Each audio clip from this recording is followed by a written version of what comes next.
नमस्कार। रमा भक्ति चैनल में आपका हार्दिक अभिनंदन है। आज मैं आपको बृहस्पतिवार व्रत कथा सुनाने जा रही हूँ, लेकिन इससे पहले आप मेरे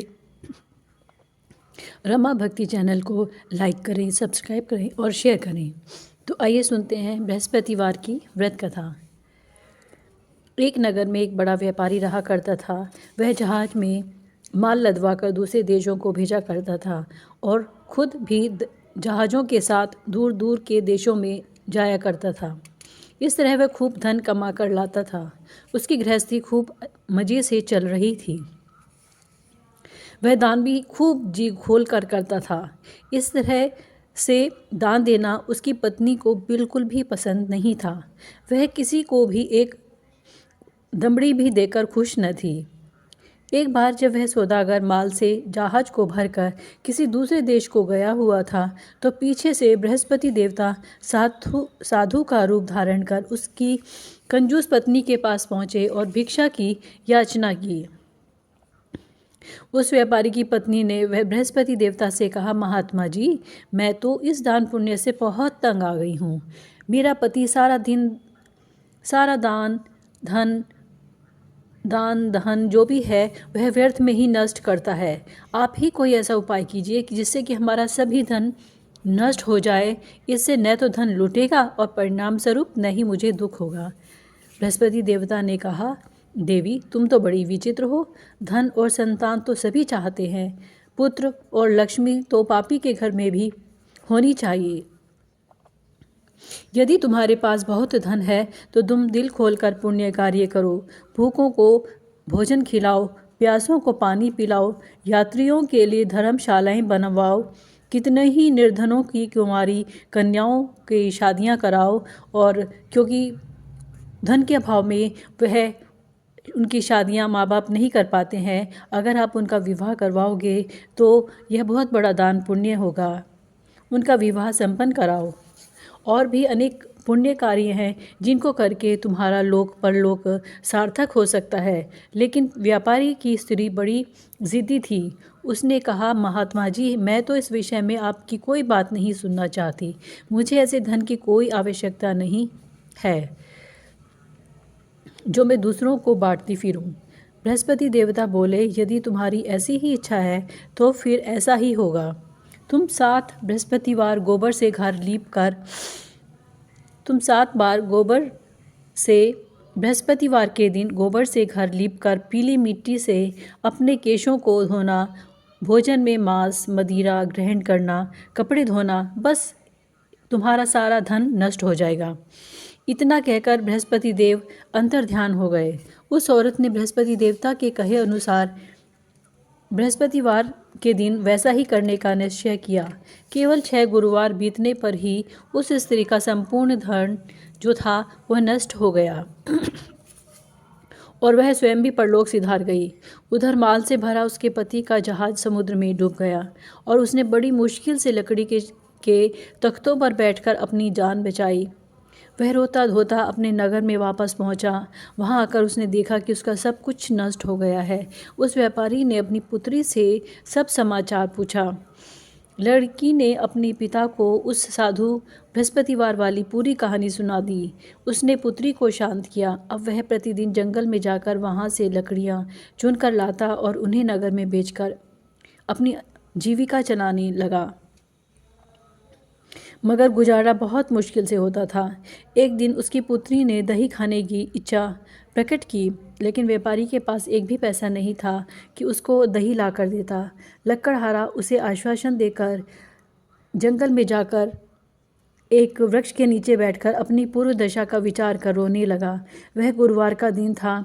बृहस्पति देवता उसकी यह अवस्था देखकर साधु का रूप धारण कर उस व्यापारी के पास पहुँचे और कहने लगे, हे लकड़हारे, तू इस जंगल में किस चिंता में बैठा है? व्यापारी ने उत्तर दिया, महाराज, आप सब कुछ जानने वाले हैं। इतना कहकर उसने भीगे कंठ से अपनी रोती आंखों से बृहस्पति देवता को अपनी आपबीती सुना दी। बृहस्पति देवता ने कहा, भाई, तुम्हारी पत्नी ने गुरुवार के दिन भगवान का अपमान किया था, इस कारण तुम्हारा यह हाल हुआ है। लेकिन अब तुम किसी प्रकार की चिंता ना करो। भगवान तुम्हें पहले से भी अधिक धनवान करेंगे। तुम मेरे कहे अनुसार बृहस्पति देवता का पाठ करो।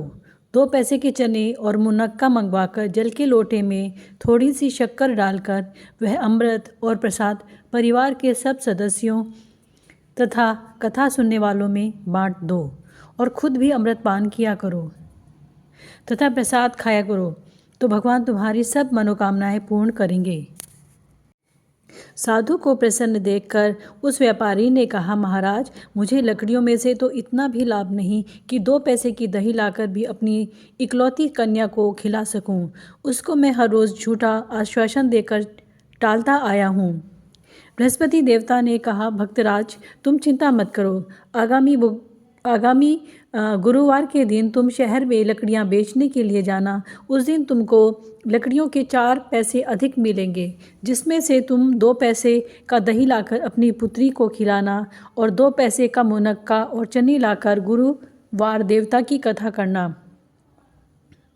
जल में जरा सी शक्कर डालकर अमृत बनाना और कथा का प्रसाद सब में बांटना और खुद भी खाना, तो तुम्हारे सब काम सिद्ध हो जाएंगे। इतना कहकर बृहस्पति देवता अंतर्ध्यान हो गए। गुरुवार के दिन उस व्यापारी ने जंगल में से लकड़ियां इकट्ठी की और शहर में बेचने के लिए गया। उस दिन उसको 4 पैसे अधिक मिले, जिनमें से 2 पैसे की दही लाकर उसने अपनी लड़की को दी और 2 पैसे के चने और मुनक्का लेकर अमृत बनाकर प्रसाद बांटा और प्रेम से खाया। उसी दिन से उसकी सब कठिनाइयाँ दूर होने लगी, परंतु अगले गुरुवार को बृहस्पति देवता की कथा करना भूल गया। शुक्रवार को उस नगर के राजा ने आज्ञा दी कि कल मैंने एक बहुत बड़े यज्ञ का आयोजन करवाया है, अतः कोई भी व्यक्ति अपने घर में अग्नि न जलाए और समस्त जनता मेरे यहाँ आकर भोजन करे, और जो इस आदेश की अवहेलना करेगा उसे सूली पर लटकाया जाएगा। राजा की आज्ञा अनुसार अगले दिन सब लोग राजा के महल में भोजन करने गए, लेकिन वह व्यापारी और उसकी लड़की दोनों तनिक विलंब से पहुँचे। अतएव राजा ने उन दोनों को अपने महल के अंदर ले जाकर भोजन करवाया। जब वह पिता पुत्री भोजन करके वापस आ गए तो महारानी की दृष्टि उस खूंटी पर पड़ी जिस पर उसका 9 लखा हार टंगा हुआ था। उस खूंटी पर अब हार नहीं था। महारानी को विश्वास हो गया कि उसका हार लक्कड़हारा और उसकी लड़की ही ले गए हैं। फौरन सिपाहियों को बुलाकर दोनों बाप बेटी को कैद करवाकर जेल में डाल दिया गया। कैदखाने में पड़कर बाप बेटी दोनों अत्यंत दुखी हुए। उन्होंने बृहस्पति देवता का स्मरण किया। बृहस्पति देवता वहीं प्रकट हुए और व्यापारी से कहने लगे, भक्तराज, तुम पिछले सप्ताह देवता की कथा करना भूल गए थे, इसलिए तुम्हारा यह हाल हो गया है। परंतु तुम किसी प्रकार की चिंता न करो। बृहस्पतिवार के दिन कैदखाने के दरवाजे पर तुम्हें 2 पैसे पड़े दिखाई देंगे। तुम वह पैसे उठाकर चने और मुनक्का मंगवा लेना और फिर विधि पूर्वक बृहस्पति देवता का पूजन तथा कथा करना। तुम्हारे सब दुख दूर हो जाएंगे। बृहस्पतिवार के दिन उस व्यापारी को जेल के मुख्य द्वार के पास 2 पैसे पड़े हुए मिले। बाहर सड़क पर एक स्त्री जा रही थी। व्यापारी ने उसे बुलाकर कहा कि बाजार से उसे 2 पैसे के चने और मुनक्का ला दे, ताकि मैं बृहस्पति देवता की कथा कर सकूं। इस पर उस स्त्री ने कहा, मैं अपनी बहू के लिए कपड़े सिलवाने जा रही हूँ, मैं बृहस्पति भगवान को क्या जानूँ। इतना कहकर वह औरत वहाँ से चली गई। थोड़ी देर बाद वहाँ से एक और स्त्री निकली। व्यापारी ने उस स्त्री को बुलाकर प्रार्थना की, बहन, तुम मुझे बाजार से 2 पैसे के चने और मुनक्का ला दो, मुझे बृहस्पति देवता की कथा करनी है। वह स्त्री बृहस्पति देवता का नाम सुनकर बोली, बलिहारी जाऊं, वीर भगवान के नाम पर मैं तुम्हें अभी मुनक्का और चने लाकर देती हूँ। मेरा इकलौता बेटा मर गया है, मैं उसके लिए कफन लेने जा रही थी, मगर अब पहले तुम्हारा काम करूँगी, उसके बाद बेटे के लिए कफन लाऊंगी। उस स्त्री ने व्यापारी के 2 पैसे लिए और बाजार से चने और मुनक्का ले आई और स्वयं भी भगवान बृहस्पति देवता की कथा सुनी। कथा समाप्त होने के बाद वह स्त्री अपने पुत्र के लिए कफन लेकर अपने घर की ओर रवाना हुई, तो क्या देखती है कि लोग उसके बेटे की लाश को राम नाम सत्य है कहते हुए शमशान की ओर ले जा रहे हैं। उस स्त्री ने उन लोगों से कहा, भाई, मुझे अपने लाडले का मुख तो देख लेने दो। लोगों ने अर्थी को जमीन पर रख दिया। अब उस स्त्री ने अपने मृत पुत्र के मुख में प्रसाद और अमृत डाला। प्रसाद और अमृत के मुख में पड़ने के साथ ही उसका पुत्र उठ खड़ा हुआ और अपनी माता को गले से लगाकर मिला। दूसरी स्त्री जिसने बृहस्पति देवता का निरादर किया था, जब अपने पुत्र के विवाह के लिए कपड़े लेकर वापस लौटी तो उसका पुत्र घोड़ी पर बैठकर बारात में निकला तो घोड़ी ने ऐसी छलांग मारी कि वह जमीन पर आ गिरा तथा बुरी तरह से घायल हो गया। कुछ ही क्षण के पश्चात मर गया। तब वह स्त्री रो रो कर बृहस्पति देवता से कहने लगी, हे देवता, मेरा अपराध क्षमा करो, मेरा अपराध क्षमा करो। उसकी प्रार्थना सुनकर भगवान बृहस्पति साधु का रूप धारण कर वहाँ आए और इस स्त्री से कहने लगे, देवी, अधिक विलाप करने की कोई आवश्यकता नहीं है। तुमने गुरुवार देवता का निरादर किया था, जिसका परिणाम तुम्हें मिला है। तुम जेल खाने जाकर भक्त से क्षमा याचना करो, उससे सब कुछ ठीक हो जाएगा। वह स्त्री फिर जेल खाने पहुंची और मुख्य द्वार के पास जाकर उस व्यापारी से हाथ जोड़कर कहने लगी, भक्तराज, मैंने तुम्हारा कहा नहीं माना, मुनक्का और चने लाकर तुम्हें नहीं दिए। इससे गुरुवार देवता मुझसे रुष्ट हो गए, जिसके कारण मेरा इकलौता लड़का घोड़ी से गिरकर मर गया। व्यापारी ने कहा, माता, तू चिंता मत कर, गुरुवार देवता सब कल का कल्याण करेंगे। तुम अगले दिन गुरुवार को आकर बृहस्पति देवता की कथा सुनना। तब तक तुम अपने पुत्र के शव को फूल, इत्र, घी आदि सुगंधित पदार्थों में रख दो। उस स्त्री ने ऐसा ही किया।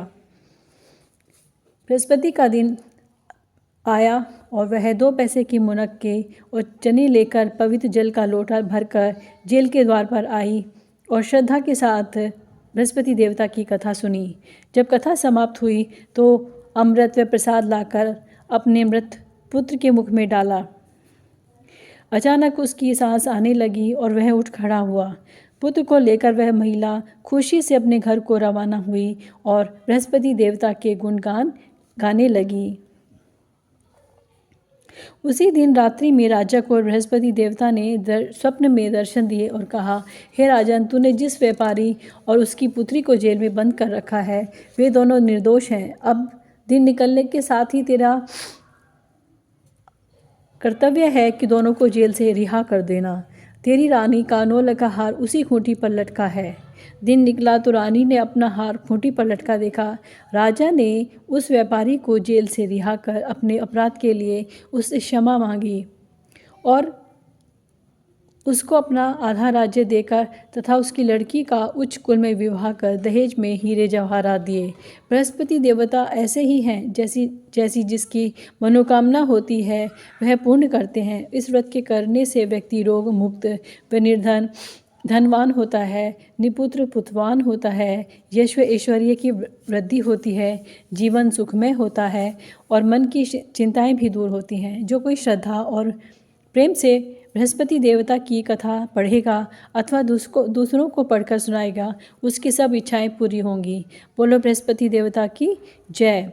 इस प्रकार ये कथा समाप्त होती है और आशा है कि आप इसे पढ़कर सुनकर आपकी सभी मनोकामनाएं पूरी होंगी। तो इस पे कमेंट में ज़रूर लिखिएगा, बृहस्पति देवता की जय। धन्यवाद।